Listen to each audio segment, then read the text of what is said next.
CBSE NCERT class 10 Hindi, उसमें हमारी book है क्षितिज और उसमें हम लोग अपना आखिरी चैप्टर करते हैं, चैप्टर नंबर 12 संस्कृति। इस अध्याय के लेखक हैं भदंत आनंद कौसल्यायन। तो यहाँ पर वो संस्कृति और सभ्यता के बीच में अंतर बताते हैं। तो वो दो शब्द लेते हैं, पहला संस्कृति और दूसरा सभ्यता, और वो पूछते हैं क्या ये एक ही चीज़ है अथवा दो वस्तुएं हैं।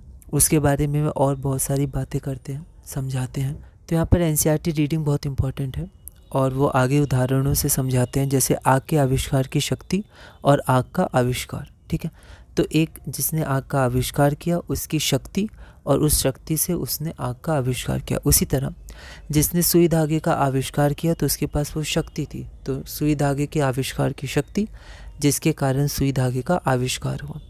तो ये जो शक्ति है वो किसी व्यक्ति विशेष की योग्यता है, तो उस योग्यता को उन्होंने संस्कृति कहा है। और उस शक्ति से उसने आग का आविष्कार या सुई धागे का आविष्कार किया, तो उस शक्ति से जो परिणाम आया वो हो गई सभ्यता। तो संस्कृति का परिणाम सभ्यता। अब संस्कृत व्यक्ति उन्होंने कहा, यहाँ पर संस्कृत हो जाएगा, है ना, इसको हटा देंगे, संस्कृत व्यक्ति।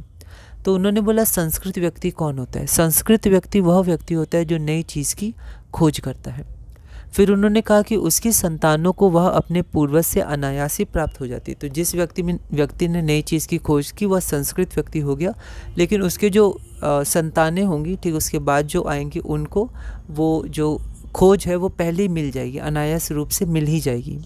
ठीक है, तो वह अपने पूर्वज की भांति सभ्य भले ही हो सकता है या फिर, लेकिन संस्कृत नहीं कहला सकता। तो जो संस्कृत व्यक्ति उसने नई चीज़ की खोज की, उसकी संतान को अपने पूर्वज से या उससे अनायास ही वह चीज़ प्राप्त होगी जिसकी खोज संस्कृत व्यक्ति ने की थी। तो वो जो संतान है वह अपने पूर्वज की भांति सभ्य भले ही बन जाए, सभ्य, लेकिन वह संस्कृत नहीं कहला सकता, क्योंकि नई खोज उसने नहीं की थी, उसके पूर्वज ने की थी, संस्कृत व्यक्ति ने। तो संतान को हम लोग संस्कृत नहीं कह सकते, सभ्य भले ही वो हो जाए। फिर उन्होंने कहा है कि हमारी जो आज की सभ्यता है उसमें प्रमुख योगदान दो का है। एक संस्कृत व्यक्ति जिसकी चेतना पर स्थूल भौतिक कारणों का प्रभाव प्रधान रहा है, जैसे वैज्ञानिक आदि हम लोग कह सकते हैं।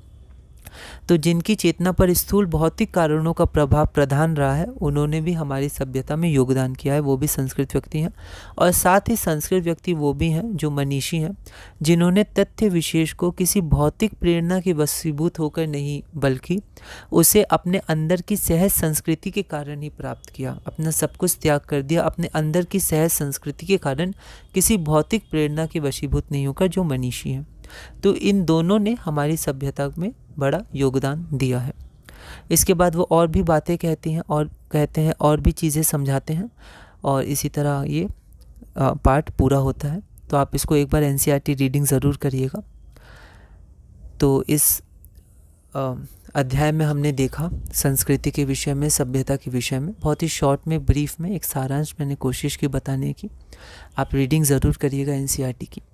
तो इसी तरह हमारा ये अध्याय पूरा होता है। अब हम लोग क्वेश्चंस भी करेंगे और हमारा पाठ्य पुस्तिका के बाद ग्रामर भी है, राइटिंग भी है, उसको भी हम लोग देखेंगे और धीरे धीरे हिंदी सीबीएसई एनसीईआरटी क्लास 10 में आगे बढ़ेंगे।